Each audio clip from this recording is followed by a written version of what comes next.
Good morning. Welcome, YouTube. We're glad that you are with us today. We have an exciting episode of Family Meeting to record today. We are going to be talking about our new book. And I think that actually our YouTube listeners, I should say YouTube viewers, were the first ones to get to see the books. To see the books. Yes. You guys were first. You're the special people. So, so we're going to talk about that today. But let us know how life is going where you are. Maybe put something in the comments. Tell us what your week's like. Maybe you've had a crazy week. Maybe it's been relaxing and nice. Let us know. We'd love to hear from you. Our week has been very unusual in that we have no children this week. And we're kind of living that empty nest life, but it won't last long. They come back tomorrow. And we had a very rare late night date night last night. Yeah, I can't even say that fast. So we didn't get home until well after our normal bedtime. We don't go out late. Okay, we are not late people. We like to be early to bed, early to rise. But and we were out late. If you're ever in New Smyrna Beach, you have to go to Norwood's. It's like a treehouse restaurant. Great food, great ambiance. It was fantastic. Had just a lovely time. It was so romantic. Yeah. I had such a good time. Spend a little time together. And it's a little drive for us, which is good because then we get that drive and we get to talk and interact in the car, and that's always good for us too.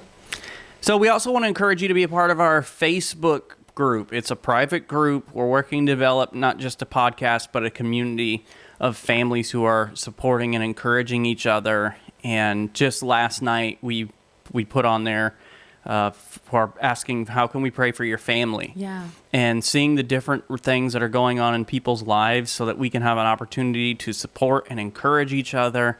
And so maybe you don't have a great need for prayer or something else right now, but there are a lot of other people who do, and you could be a great help and a support to them. So I want to encourage you to jump on into the Facebook group and to be a part of this community that we're putting together. Yeah, exactly. All right, but let's right now get into this episode. We've got to we're recording this a little bit early because next Wednesday when this episode will drop, we are going to be on the beach renewing our vows on our 20th anniversary. So we're really excited about that. But that's why we're recording this a little bit early. You ready? I'm ready. All right. You start us off. Gather round, everybody. It's time for a family meeting. The Family Meeting is a show that's all about family relationships. We're the Osterkamps. I'm Thomas. This is my wife, Lysandra. Hello and welcome to our family. Welcome to episode 149 of the Family Meeting Podcast. We are very excited to be with you today because on today's episode, we are going to discuss Happily Never After, our new book coming out this past week. Yes, so it is out now on Amazon. You can go and get your copy. We'll have the link right there in the show notes. But before we get into this week's episode, what do you got? We are crossing another milestone here at Family Meeting. Next week is episode 150. Wow. And so one of the things that we thought we would do for episode 150 is kind of share some things with you that kids wish their parents knew. Yeah, this is going to be interesting. I think it'll be a fun episode for all of you out there. And I just want to say thank you for taking this journey with us to episode 150. You know, having been doing this for years now, it's always interesting when you cross one of those milestones, especially in our world with the podcast, because most podcasts don't make it past episode 10. So to be 15 times that at this point and still going strong, it is because of all of you out there who are listening, who interact, who are part of our community that we're putting together, because it literally is not just about a podcast. Right. It is about a community of families who are coming together to support, encourage each other, and just try to become better parents, better husbands, better wives. And as much as we have made an impact on all of you have made an impact on me. Yeah, me too. And I was actually thinking that as you were talking, because I know it's kind of cheesy to be like, hey guys, we wouldn't be here without you, right? It sounds very, very cheesy, all right? And I get that. But let me explain what I mean when I say that. I can't tell you how many times we get out all this equipment and we set it up and we write the podcast and we're speaking into microphones and into a camera. And there are times when I think both of us have felt like, is this worth it? Like, are we spending our time wisely? Are we using our time in the right way? And when I have those moments, all of a sudden we'll get a Facebook message from one of you amazing listeners, and you'll say things like, that episode was exactly what I needed. Yeah. Or that made an impact on my marriage. Or I've been struggling with my kids in this way, and that episode really helped me. Thanks for what you guys are doing. And I'm not kidding. Like, that spurs me on to keep going. And so really, truly, we are making it to 150 because of you guys. You guys have encouraged us, and knowing that we have a small part in your everyday lives is a reason to keep going. And we love you guys. And along with the podcast, because the podcast, it really was the catalyst to start expanding into other areas. The book that we're talking about today wouldn't happen with all of our listeners out there who have been such a support and encouragement. Yep. And many of you have helped with the process of the book. And so a couple people we really want to put a shout out to as we get started in the episode. First of all, real deal Evan Steele. Oh, man. He's amazing. We We love him and his wife, Bridget. He was the first one to read a copy of the book, the rough draft, and give us some very important feedback, including the way that the chapters are organized, because we had an idea for how we wanted to organize the book. And one thing after Evan read it was, listen, consider reorganizing it in a different way, because what we had done is, the book is called Happily Never After, 5 Ways to Destroy or Create Your Fairy Tale. And our original idea was, hey, let's take the 5 ways to destroy and literally just bring our marriage down to nothing, and then give the 5 ways to build back. And his feedback was so vital, because he said, listen, it's good, but it feels so negative and so heavy all the way through. So you might want to consider alternating. Yeah, and I'm not sure that people would have made it to the positive chapters, because the beginning was so depressing as we share all the mistakes we made. And I'm pretty sure that we just made everybody hate us. Yeah. At that point, they may never have lasted long enough to hear the 5 chapters where we say, like, okay, here's what we learned, guys. Yeah, and then we had Kelly Murray go through it, and she did a lot of the editing and proofreading and all those sorts of things. And in fact, she has a business that she does this for people. So if you have a project that you're looking to work on, Kelly Murray would be a great person for that. Her help was vital to the process. She's very professional, and she's excellent. Like, she finds everything. She finds all the errors. I mean, it's fantastic. I wonder what it's like to be married to her, Fred. I wonder what that's like. Yeah. She finds all the problems. But no, she did a great job in proofreading and grammar, and she had suggestions with content as well. She seconded what Evan said about the chapters and the organization. Yeah, and so when Kelly said it, it was like, oh, this is something that Evan had already said, so this is a legit thing that could be a real hindrance to the book. Right, yeah. So their help has been vital. And then I also want to mention just the many friends, family, and listeners who have been praying about the project. A lot of prayer went into this. Oh, yeah. A lot of prayer on our end. And I know that many of you were praying for us, and we just want to say thank you so much. God is so good. We're so thankful. So we're looking to sell 1 million copies. If you want to buy all 1 million yourself, that'd be awesome. Yes, that'd be great. Thanks. All right, let's really talk about this book, though, and let's let people understand why it happened, how it happened, and what some of our goals are for this book. A little behind the scenes on the book here. Yes. So Lysandra, you were the major driving force behind getting this book out there and wanting to do the book together. What kind of made you want to do that? So I wrote Balancing the Crazy 3 years ago. And the reason that I wrote Balancing the Crazy is because literally the Holy Spirit would not let me let it go. He was just constantly in my heart saying, I've told you to write a book, write a book. And I'm like, I can't, I don't know how, I can't, I'm not good enough. I don't, and all the excuses, right?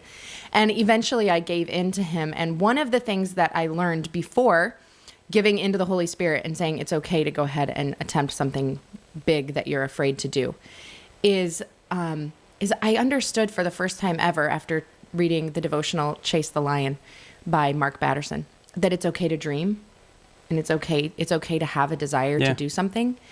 Because I was so focused on trying to be content, I didn't dream. And after understanding and getting to the point where I was okay, I was allowed by God to dream, I went back to a dream that I'd really been pushing down for years. And the dream was to write a book with you. And what's so funny about that is it came in years and years ago when I was a very young teenager. And we were just kind of, I think the term was going out. Yeah. So I didn't know this information till literally last night. Lysandra and I were going on a date. It's about 45 minutes south of here, down to New Smyrna Beach. And on the ride down, you had explained to me that this idea of writing our story came to you all those years ago. Yeah. Well, I was reading the sample copy in the car on the drive and kind of tearing up and like, I can't believe that this dream is I know. now I reality. look over it and I'm like, are you going to cry? What is going on okay? here? What's happening? I'm like, I just hate date nights with you. Yeah. But I was like, it's just so cool that God I really do believe that God put a dream in my heart all those years ago. And now it's a reality. So I'll explain exactly how that happened. When I was, oh my gosh, I'm gonna say probably 13 years old. Somebody gave me a copy of Elizabeth Elliot's book, Passion and Purity. Okay. Passion and Purity is a book about Jim Elliot and Elizabeth Elliot's love story and how they met and how they fell in love. And of course, I'm this young teenage girl who like is all about love stories, and I'm all about Jesus. I mean, I was wholeheartedly for Jesus back then as well. And so here's a woman who like did all these great things for God, and through Gates of Splendor, the book about Jim Elliot and his friends who were all murdered by the Aka Indians. I think there's a movie too now. Oh, okay. I haven't seen that or heard of it, but okay. That'd be something that I kind of would want to watch and also kind of wouldn't. Like, it's such a hard thing to think about. But anyway, I had already read through Gates of Splendor, and so then now I have Passion and Purity, and I'm like just so enamored with Elizabeth Elliot and her love for God and what happened with her husband, Jim Elliot, and how then she later goes back and witnesses to the Indians and they get saved, and it's just this awesome revival. So anyway, I'm reading her love story, and as I'm reading it, and like she's describing how they met and how they kind of fell in love, and the way that it was really important to both of them to stay pure until they were married, I was like, I'm living a story right now, because Thomas and I had already started kind of falling in love at that point. Lots of love notes going back and forth, but we were also, just kind of spending time together at church. And in that moment, I was like, someday I'm going to write a book about our story. Someday our story is going to be a book, and maybe it'll help a young teenage girl. Now, you just didn't realize how bad it was going to get in order to be able to write the story. Yeah, it had to get pretty bad. We created some terrible, we had some terrible years to create some really interesting content in this book. Yeah, but that's what makes a great story is tragedy. You have tragedy, overcoming obstacles, fighting through difficulties. So really what I did, was intentional. Being a bad husband on purpose, a bad person on purpose, so that then that come around would be so good. And I think that's what really made the book really pop, is seeing this evil man become this knight in shining armor. You are clearly the hero here. I am. There's no doubt. I definitely rescued you from a life of misery and woe in the Gilchrist household. Yeah, the Gilchrist household. It was fabulous, by the way. But also, I will say this. Someday, I really would love to write a book to teenage girls about purity. Elizabeth Elliot did a great job, and I certainly could not outdo her, but I would love to try to also make an impact like that. So that part of it is still a little bit of a dream. Okay, and we have a couple other things I want to ask you as we get towards the end, looking towards the future. But when you're talking about writing this book together, it was kind of interesting to figure out, okay, what do we want to write about? Yeah, that was tough because like choosing in marriage, the topic. How do you do that? Yeah, and we really talked to a lot of people about it, and we discussed it together. We actually talked to the real deal, Evan Steele, in Boston last year in August. And we kind of threw around a lot of different ideas and what should we do. And honestly, those conversations have become a little bit of a list of things we want to do in the future. Oh, totally. But this is what we went to. And do you remember, so we knew we were going to write this book together. We had decided like beginning of 2023 is the time when we're going to actually sit down at the computer and we're going to start this project. Yeah. And so leading up to that, we had to make a lot of decisions and we had to brainstorm together. Do you remember where we were? One of our favorite places to work. No. Thomas has no memory. I don't remember anything. He has no memory of anything. We were at the beach. Do you remember being at the beach? And I had my phone, which is my notepad. And we're like, okay, what's the book going to be about? I think it was before Connection Group one Wednesday night. I don't remember that. I do remember us walking around our neighborhood and actually selecting what each chapter was going to be about. Yes, that was where we did that. But I was on the beach that we chose the title and what the book would be. And do you remember who came up with the title? Yes, I did. Yeah. You remember that, huh? I do remember that. But it was, trying to keep things narrowed down and focus with the chapters, because there's so many different ways we could have gone, so many different things that we could have talked about. We have messed up a lot, made a lot of mistakes, had a lot of bad habits and relationally and all that kind of stuff. So trying to narrow down to something that could easily be digested, that was the most challenging thing. It's like, okay, what do we include? What do we leave off? So kind of walk people through that process. Well, after we had the title chosen out at the beach and kind of like what the book was going to be about, and I think it was you also who said, what if it's like 5 ways, 5 things not to do, 5 things to do? Yeah, I don't know if I was specific about... Well, I think we wanted to do 10 chapters. There's just something about having the even numbers there, so... That's probably where we got the idea for 5 positives, 5 negatives. Right. But we didn't know what they were going to be yet. But once you said happily never after, I was like, all right, we're going to take this kind of fairy tale and look at how can you destroy or create. The hard part was because of the way that we joke and interact with each other was not making it too cheesy where people wouldn't take it seriously. And listen, like I am so cheesy that I have no idea where the line for cheese is. It's like I'm pretty much live my life across the cheesy line. Yeah. So trying to rein her in, like, no, that's a little far cheesy. There. Like, yeah. So, but after that, then we went on several walks. But one walk I remember in particular, it was like God was just like, okay, this is what it's supposed to be about. And we went back and forth together, and we discussed each of the biggest things that we learned over our 20 years of marriage. Yeah. And the things that we wish we would have known. Like the habits we wish we would have had when we first got married. And that's ultimately what the book is about. It's about telling you the things that we have done wrong and telling you what we wish we would have done. So we're talking about the 5 ways to destroy or create. Can you give our listeners the 5 ways to destroy and then 5 ways to create? You can use your table of contents if you have to cheat. I think that I can remember it, but... you might as well just look at it. Just look at it. Are you wanting me to read the chapters? Or, no, the chapter titles? Or no, just give the five, basically the 5 things that will destroy and then the 5 ways to create. So they kind of know what they're getting into when they dive into the book. Okay. I tend to give everything away, and so I'm always like, okay, Thomas, what am I allowed to say? Yeah. You're the one who's always holding me back. That sounded bad.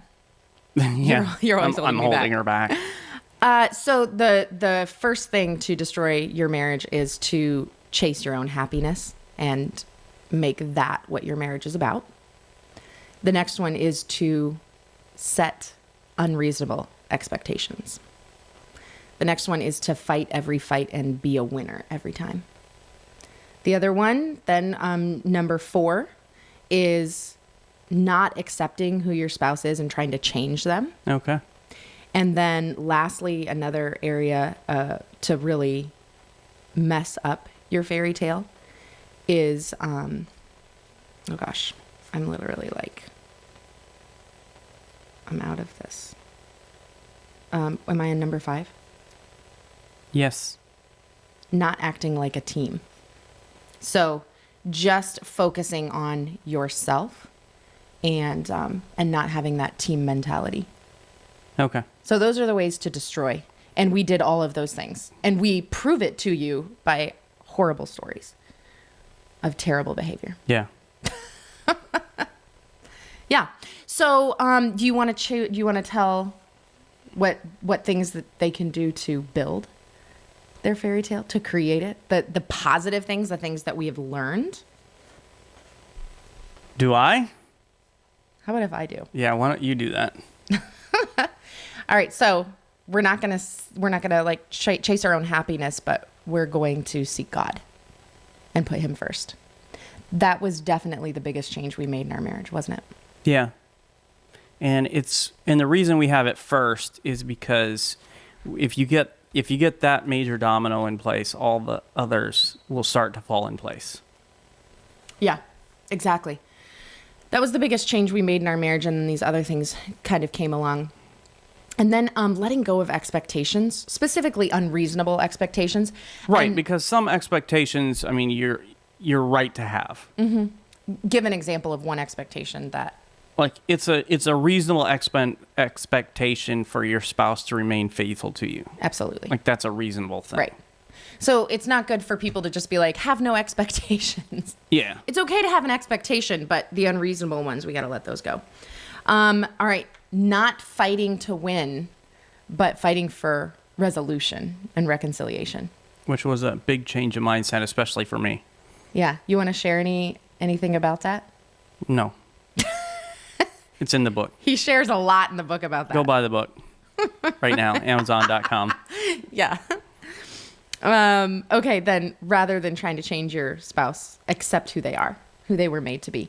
And of course, we talk a little bit about this in the book as well, but that doesn't mean accepting sin or abuse. It Right, means exactly. accepting their personality, their flaws. Who God made them to be. Yep.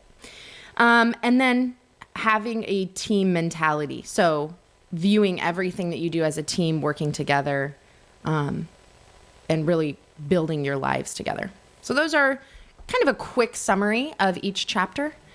And of course, there's a lot more. Okay, Thomas, how much do you love when people say this? And how many times have we heard this?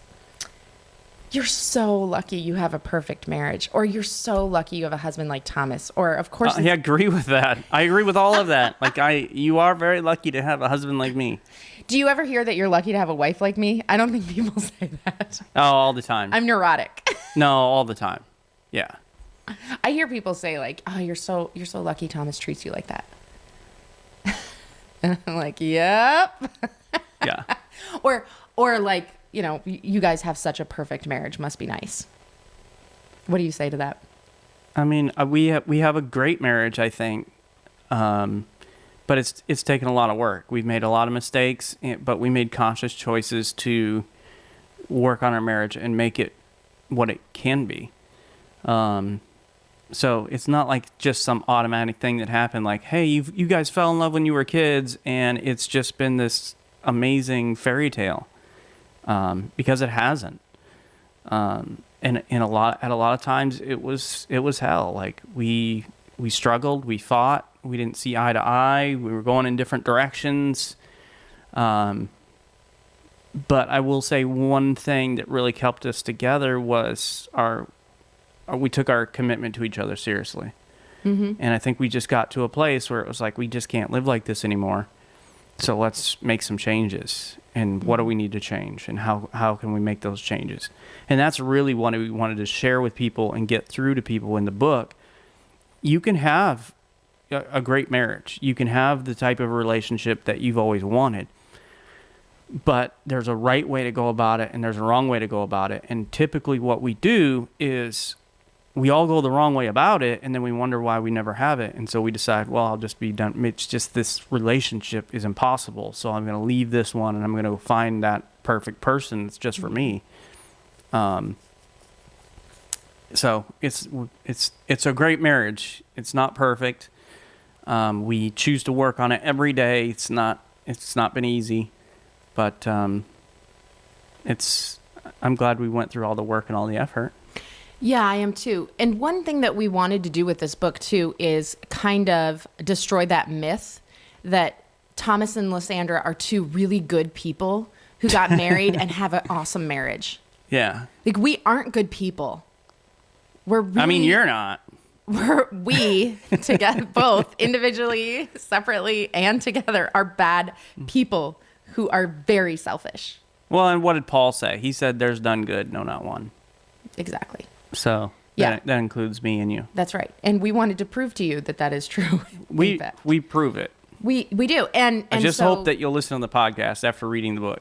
Right, I know. Because you might be like, I can't learn from these people. This is ridiculous.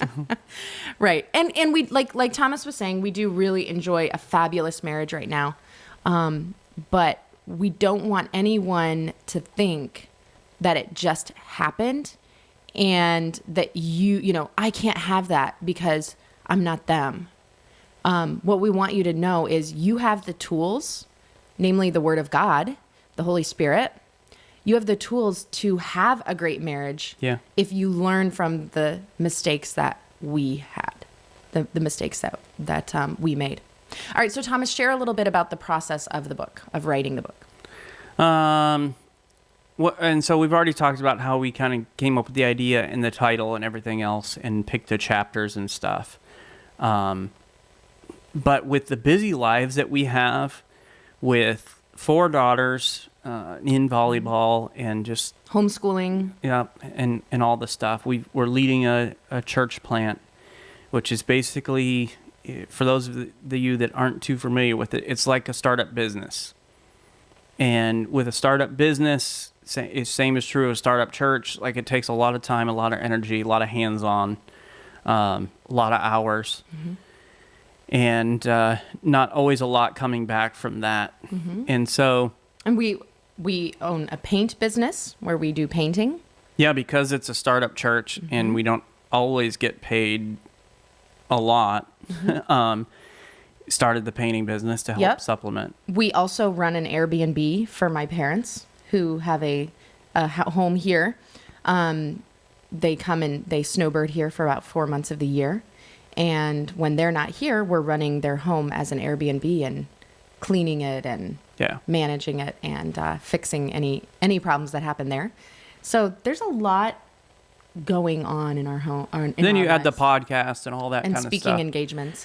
But the point of that is we had to figure out how are we going to actually carve out time to do this. Now, those of you that listen to the podcast on the regular, you know that for the most part, Lysandra is the content creator as far as like written. She's the one who writes the podcast episodes, and so that's the way that God has gifted her. She's very good at that. She enjoys it. I would much rather speak. I enjoy the speaking aspect. I do a lot of writing because I write at least a sermon a week. Used to be up to 4 or 5. And I would like to think I'm decent at that. You are, baby. But you're an excellent writer and content creator. So, but you don't have the time to do that. No, in this weekly setting. And so what we did is we literally like carved off days in her calendar where it was like, okay, no paint jobs here. We'll have to move it somewhere else. No spiritual mentoring here. We'll move it somewhere else, and just reserve time. And I would drop her off somewhere, Starbucks or the library or somewhere where she could just work for hours and hours at a time. The way that this really got going is when we decided, rather than to do random days here and there, we would pick a week, and a week far enough away that I could not schedule appointments, so I could have it empty. No paint jobs, no spiritual mentoring, no meetings, no counseling, nothing basically. And it was that week in January that every single day I went to either Starbucks or the library. And the reason that I had to leave is, as many of you moms know, when you're at home, it is so hard not to do the laundry, throw a quick load in the dishwasher.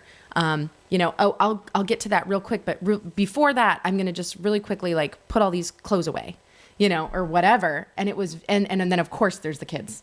Can you help me with math? Can you? Yeah. I need just help writing this paper. Can you read my English paper and proofread it? All this different stuff, which I wanted to, be able to do. But we carved away a week, and Thomas said, I'm going to proofread the English papers. And I'm going to make sure that the girls do the dishes and the laundry. You didn't do them yourself, but you made sure they did. And so he was like my buffer, and the girls were not allowed to text me that week, right? When you were writing, no, they had to put all communication through me. Yeah, which I will say didn't exactly work. They still messaged I me. know. It was I'm really sure. but it was much more minimum. And that is the start of that week. Yeah. But we wanted the book to feel a lot like the podcast because we are such a great team and we wanted to be able to tell our story together. So Lysandra pretty much wrote the bulk of the book. And as you get into the book, there are points where it says Lysandra, and Lysandra tells things from her point of view and gives her side of the stories. And then it will say Thomas, and then I'll give my side of the story. Mm-hmm. So Lysandra kind of came up with the manuscript, and then I went in and did my part. Mm-hmm. But for the most part, that's how the book came together. One thing I like about the way we set up the book is I know that you will identify when you read it, because you're going to say, yeah, every time we have an argument or a fight, this is my perspective. And then my husband comes in and he's like, that's not at all what happened. This is what happened. And so we kind of share the different perspectives as we remember the fights, the arguments, the disagreements, the stories. And I think that will resonate with you, because we know that when you guys get into it, you both are coming at it from different perspectives. And most likely you remember things from different points of view as well. And those things don't always match up. And that's where communication comes into play. And so I hope that will resonate with you. Well, and I think that having both of our points of view and both of our voices in the book will make it something unique and hopefully very helpful to whoever reads it, whether it's a husband, a wife, or whatever else. You'll be able to look and see it from not only your own perspective as a husband or wife, but from the other side as well. Which most marriage books that you read are just written by one person with one point of view. And I was very excited about the thought process and the idea of both of us coming together, because I think when both of us come together, we are a great team. And I'm not being full of pride or anything, but we're both very talented in a lot of different ways. But we're best when we are working together. Yes. So collaboration, I baby. think the two of us together, being involved in the process, telling the story and trying to help people, made the book so much better than it would have been if I had written it on my own or you had written it on your own. Agreed. And we just did a podcast episode last week about not competing with your spouse, but being a complement to them. Yeah. And really, I feel like this book project and this collaboration was proof of that really, when you don't compete and you're just on the same team and you're working together, that's when you are best.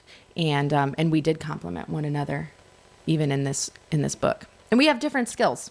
Oh yeah. We are Big not time. the same person at all. We have some skills that are very similar as far as we can both write, we can both create content, we both can speak publicly. But you definitely have skills that are way better than mine. I think your writing is way better than mine, and that whole thought process there. And Thomas has things that he can do, skills and talents, abilities that he can do that if I studied and worked and tried for years, I would not be able to make myself good at what Thomas can do. And that is his graphic design, the artwork he creates, his way of seeing fonts and how things are laid out on a page. I would say I was very happy with the way the cover turned out. Yeah, I love the cover. I kind of had an idea of what I wanted to do, and I think it came together very nicely. It did. I love it. It's funny because Kelly Murray, who edited and proofread our book, also helped with some of the formatting. And she sent us an email. Do you remember this email? And it was, I've done the intro and chapter 1 and chapter 2, all 3 in different fonts. Let me know which one you like. And Yeah. I looked at all 3 fonts and I was like, I don't see any difference. And I'm like, oh my gosh, they're so different. I couldn't see any difference. I was like, they all look the same. And Thomas is like, I'll handle it. And I'm like, thank you. Yeah. So I'll take care of that aspect. it's a way that we complement each other. And I don't know what I'd do without you. It wouldn't happen. Yeah. But with your writing and the way you make notes and practically speaking, how you can take those things and put it out there so that people can do something with it. Your memory as well, because you remember a lot of stuff, and then when you start to talk about it, it brings back my memory, but I could not just pull most of this stuff just out of my mind. Yeah. It is all there for me. It is it's like there are files upon files of memories and events and experiences.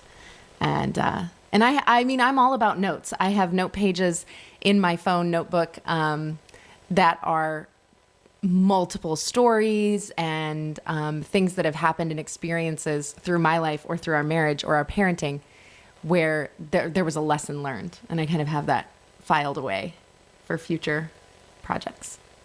Yeah. And then you were the driving force behind it. Keep us motivated, keep us on task. Okay, so Thomas, when do I nag and when do I motivate? Can you explain to all of us where the difference is there?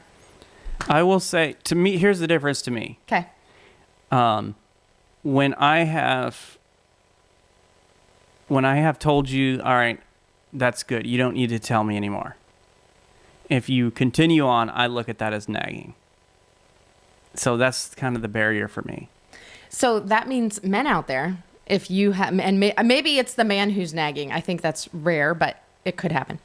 But whoever is the person nagging, really it's the other person who needs to say, hey, I don't need you to remind me anymore. Yeah. It's communication.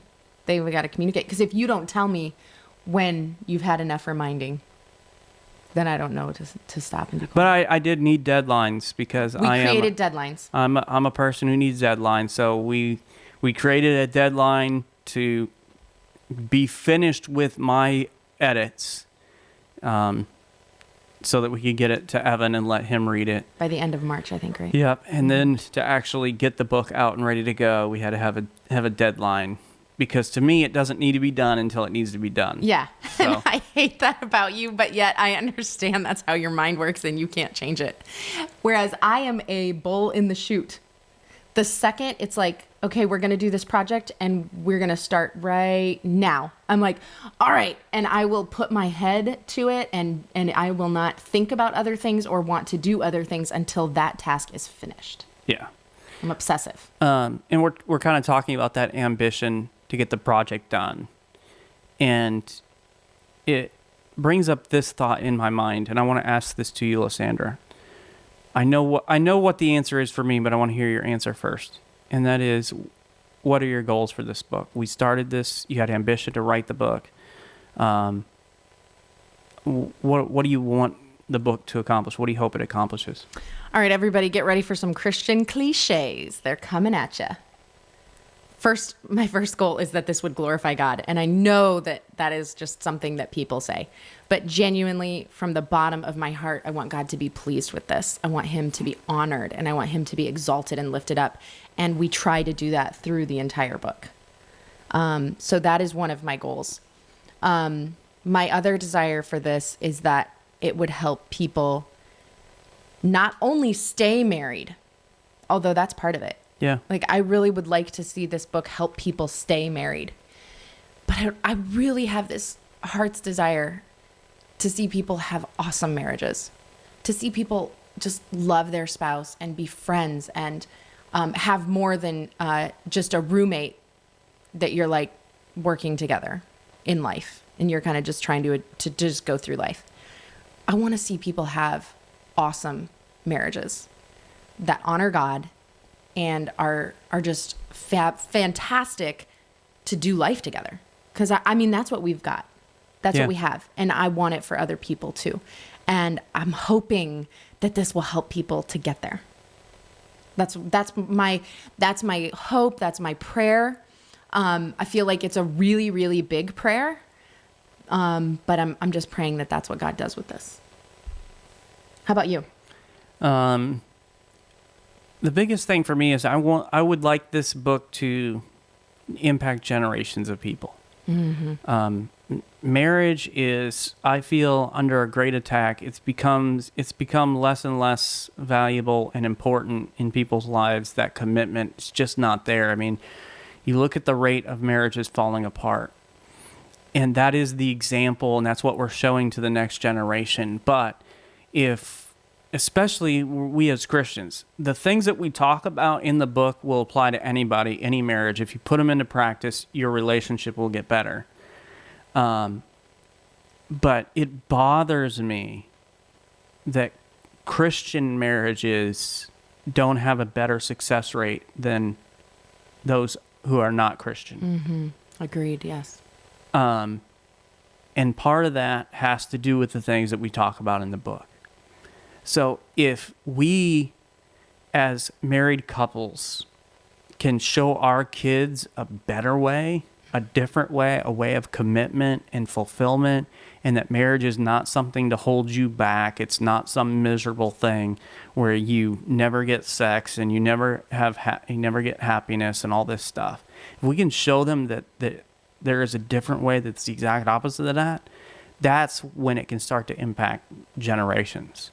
Mm-hmm. And then you're passing along down your generational line what true commitment looks like, what true love looks like, and what a loving, stable family environment can do for a person to help them to become everything that God wants them to become, to impact and change the world, as we often talk about with our own kids wanting that. Mm-hmm. And we want to share with you that this book is just the beginning. This book is just the beginning. Thomas, do you want to share any future projects that are maybe coming up in the hopefully near future? Sure, I'd love to.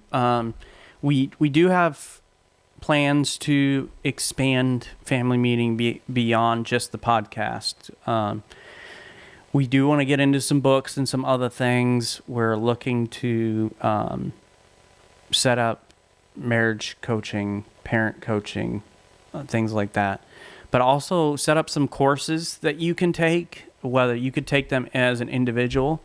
You can do them as a couple. It could be, hey, our church, one of the small groups in our church are going to go through this together. And so we're going to take our book and turn it into courses so that there'll be a little video for you to watch and then discussion questions for you to answer and kind of go through together. And that's just the start of what we want to offer to people. We really want to work to develop resources that will strengthen marriages and families together. And listen, if there's something, maybe there's a resource you're like, man, I really wish I had something on this, reach out to us. Send us an email. A lot of what we do is based upon recommendations from all of you, our listeners, our community out there. So info@familymeeting.org. You can shoot us an email. You can reach out to us on social media as well. Message us there, and we'll get that. But we have some very big plans for the family meeting and what it can become. And we're going to ask all of you to come along with us, to help us, to join this community that is going to impact generations. Mm-hmm. Amen. So family meeting tonight. Yeah, let's do it. Here's what we want you to talk about. We want you to sit down together and just discuss what God might want you and your spouse to do together to serve him and make an impact on the kingdom. Mm-hmm. Now, one of the things besides leading a church together is really families for me and Lysandra. We both have that God-given desire and concern to help families. And it started with the podcast, and it's bloomed and blossomed from there.